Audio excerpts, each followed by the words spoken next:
If I remember correctly, the initial idea was born for you when you pretty much noticed that there's an opportunity, there's a gap.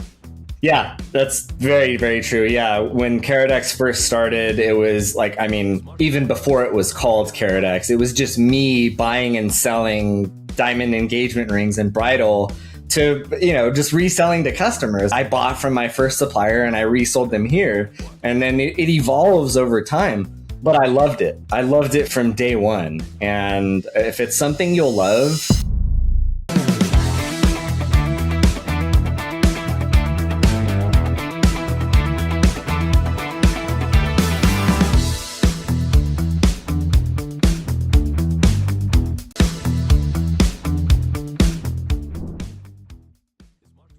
Hey everyone, welcome to One Thing That Worked. Today my guest is Burwick, who is a founder of CaratX.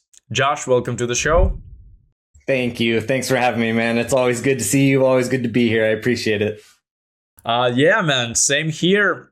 So tell us a little bit about your company, CaratX. Sure. So CaratX is an operating system in the jewelry space. We help jewelry brands go to market through our technology and through our platform. Nice. Any interesting stats that you can tell us about CaratX? How you guys are doing? Yeah. Oh, yeah, man. So we launched in 2020. We're going on, what year is this? We're sixth year. It's been amazing. We've got tons of sellers. We've got over 50,000 products on the CaratX platform, which I'm really proud of that. We're adding new things every day, new sellers, new tech, new tools, new resources, new AI stuff. We're focused on our customers and helping them grow, all about it. So in layman's terms, you help the manufacturers, the producers of the jewelry to connect with who exactly? With end consumers? Yeah, so we help those businesses buy and sell, but mostly we help them sell through our platform. So they sell to other businesses, and they also sell to people just like you and I. Yeah, so it's like an eBay in a way, but for jewelry business, or that's... That's great. Yeah, the marketplace side, exactly. Yeah, so we're like an eBay or an Etsy, but just for jewelry. I will never have flat screen TVs, toilet paper, or bug spray on the CaratX platform ever. Well, 50,000. That's really cool. So here's the signature question of my podcast, of the show. So what was one thing that significantly boosted your business, Josh? Definitely. So the one thing that's really worked, and I'm going to talk about two sides, but it's really the same thing. The one thing that really worked for us was we believed. I believed in myself. I believed in our mission. I gave myself to that mission as a founder, kept showing up. We just believed. Our teammates believed. Our suppliers believed. Our customers believed. And on the business side, what really started to make it successful was we stayed really close to those customers. We talked to customers every day, both, retail customers, wholesale customers, and we just keep that mission going. We keep focus on them because we all believe. That's the big takeaway. That's what definitely worked. And how exactly did it work? How did it show? How did this belief show itself over the years? Well, when we started, obviously we started at zero, right? So we had nothing. We had no products, no software, no anything. And as we started growing, started getting more customers, more jewelry brands, more sellers, a snowball effect happened. And I realized that, okay, this is where we're going to stay. And these are the customers we're going to help. And that translates into everything. It translates into more revenue. It translates into, happy customers. It translates into better technology, better software, better everything, better founder. I get better as we grow. That's what it turns into. But the belief in and of itself won't work without, I'm guessing, persistence, and I'm guessing some data analysis. So can you elaborate more on how were you guys able to kind of sustain the belief? Yeah, for sure. Yeah, you're right. So belief it's a big deal, and you do have to believe. You have to believe in yourself, otherwise no one else is going to, right? And that's a big deal. But you also have to you have to do the work. You got to put all the pieces together. And so, you have to hire the right people, hire the right team. You have to keep showing up every day, even when you don't want to. Even if you can't give 100% every day, give what you can. You have to be there for your team. You have to be there for your customers. You have to pick the right technology. I mean, there's so much. But if you believe, you can do it. You'll find the answers if you really believe in the mission. I need a story here. Some practical, real shit, man. Where the odds were against you, or you were going against the grain, but you kept believing. Give us something. Name the names, or give the numbers. Some red meat, man. Yeah, for sure. So I'll tell you a software story. Now, most every software company is going to go through this. And when it happens, it's not an if, it's a when. When it happens, it can be really discouraging. So the first version of CaratX that we launched, right? We launched with a couple manufacturers.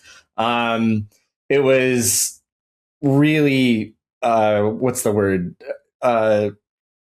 Really buggy. Really just, it had the basics there. It was a start. About a week into launching this first version, we got hacked. And somebody got into the servers, and they basically just took everything and then tried to do a Bitcoin ransom on us.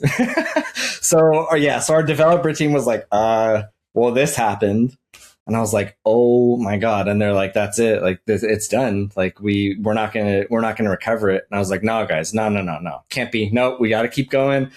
I was like, there's a backup somewhere of the code, and we got to find it. We got to do it. And we searched heaven and earth, and we found a backup. We picked a new server. We upgraded our security, and we were back online in 2 weeks. But when it first happened, man, it felt like the end. Felt like there was no recovering from that. Oh man! Did you spend some money at that point that you think you lost? Yeah. For sure, we had to. Yeah, we had to spend money that we didn't plan on spending. We had teammates that were frustrated, right? Our engineering team was frustrated. It was just the perfect storm of all things bad. But we got back up, and we kept going. But it sure didn't feel like it at the time. You strike me as someone who can give us one thing that worked, of a couple of things that works in almost every possible vertical of business. Therefore, I'm gonna use my right of adjusting the format a little bit, and I'm gonna ask you the question regarding every area of your business. So what was your best, or what is the hiring decision or the hiring religion that you have in your company? So we look for people that have that hunger and that fire and take ownership of their position. I also look for people that have gone through their own journey, right? That have been up against problems, up against the world, suffered immensely. I think going through your own journey brings out a certain character in people. And I think those of us that have suffered, we have a deep empathy for not just humanity, but for the journey itself. Those are the kind of teammates that I want. So your hiring secret is to hire someone who's gone through adversity, who was suffering. Wow, man. This is not your usual perspective. No, yeah. And skills are important, of course. always, right? You got to be good at the position, but you can grow into those skills, right? But if you have that character, skills can be taught. How about going to market? How about acquiring first customers? Yeah. What was one thing that worked for you? What is the one thing or the main thing that's working now? Well, very different approaches back then versus now. So when yeah, I mean, you know better than anyone. When you first start, the thing that works is you keep going until you get a yes. So you have to talk to 1,000 people, right, to get that first yes and to really understand who you're marketing to. And yeah, you have to put a lot of educational content out there. You have to put lots of stuff out there for people to read and review, and you have to talk about your mission and be in front, right? But yeah, it takes sheer force of will to get those first customers, right? Yeah, but in terms of market of known marketing techniques, what works for you the best?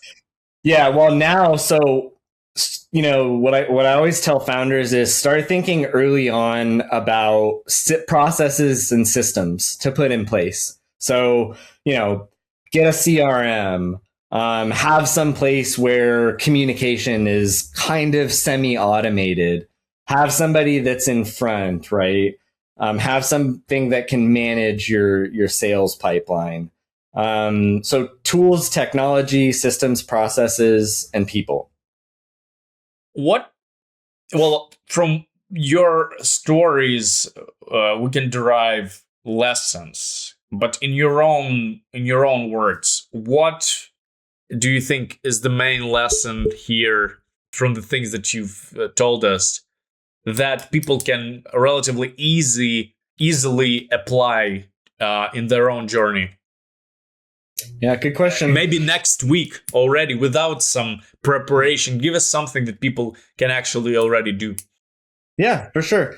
I'm sure there's a lot of people out there that are just thinking like, how do I do? What do I do to get started? Where do I begin? There's a lot of noise. There's tons of noise out there and it can be really hard to start. So what I would tell them, the one thing that you can do is do something that you love first, right? And just start. If it's something you're passionate about and you have skills and you think you can do it, just start. You're probably already doing it. You just don't know it. So do something that you love. Start small, start there, and you'll be off to a good start. And the first customer obviously is a bunch of unsuccessful attempts. Maybe you get lucky right away, but you'll have to prepare that things will be disgusting and ugly in the first spur. But what if like someone wants to start an e-commerce business? What lesson would you give them from the perspective of an owner of a big e-commerce business? I mean, if you wanted to start an e-commerce business, I would start with real simple market research, right? Use Google Trends, use SEO and keyword tools to kind of research what's trending, what's selling, what's out there. And again, sell something that you love and that you're about, right? That you can get behind. So like if you want to start an e-commerce business and you love leather bracelets, look up different leather bracelets that are out there, right? Different colors, different styles. Start doing videos, start getting in front, right? Hey, check this out. Look, I found this. Get out there. Make sure you're passionate about it. Definitely. Yeah, and a lot of success in e-commerce is predetermined on like your ability to find this gap. Because if I remember correctly, the initial idea was born for you when you pretty much notice that there's an opportunity, there's a gap. Yeah.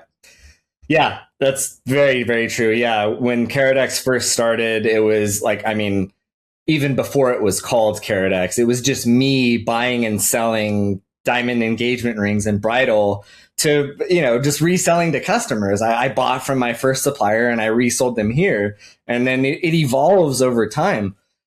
But I loved it. I loved it from day one. And if it's something you'll love, you'll figure it out for sure. Yeah. Right, man. Thank you. That was gorgeous. That was one thing that worked with Josh. me and people, for sure.